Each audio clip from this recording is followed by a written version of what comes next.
election is the Olympics for political reporters, especially when you're traveling with Justin Trudeau.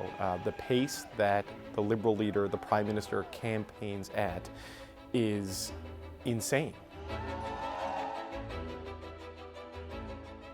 For me, it was my first federal election campaign. The pace is something else. I think the only way to describe it is crazy. Salimah, Shivji, CBC News, Halifax, Toronto, Montreal. You know, there are mornings you wake up and you're like, what time zone am I in? What city am I in? What hotel is this? Where am I? You're just completely exhausted and bewildered half the time. I'm David Cochrane with the Liberal campaign in Edmonton, Saskatoon, Windsor, Ontario. On these policy announcements. I remember I was doing a live hit for a news network. Journalist, oh my God, there's my bus leaving. I should probably go catch that bus.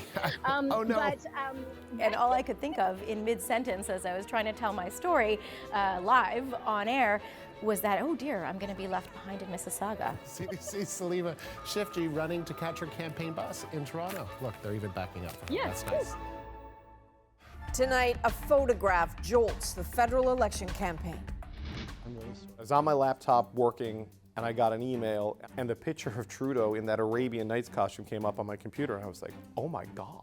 And we stood up on the bus and we turn around and in the back of the bus, the Prime Minister's PR staff is there. There's a guy named Cameron Ahmad. We shout out, Cameron! And before we even asked the question, he stood up, raised his hands and said, he'll address it at the airport, he'll scrum on the plane, you'll have time to file. I shouldn't have done that. I should have known better, but I didn't, and I'm really sorry. After going through that with sort of the low point of the campaign, the low point of his political career, Trudeau had to come back on board and then share the space with the people who have been screaming at him about it just 20 minutes earlier. So it was pretty awkward, it was pretty tense, and it really kind of derailed the whole strategy of their campaign from that point forward. It's been a core tactic of the Liberal campaign to this point to try to paint Andrew Scheer and his party as racially intolerant, and now it's the Liberals who are scrambling to contain a bombshell, as it's their leader who champions diversity and multiculturalism, who was photographed dressed in brownface, and he's done it more than once.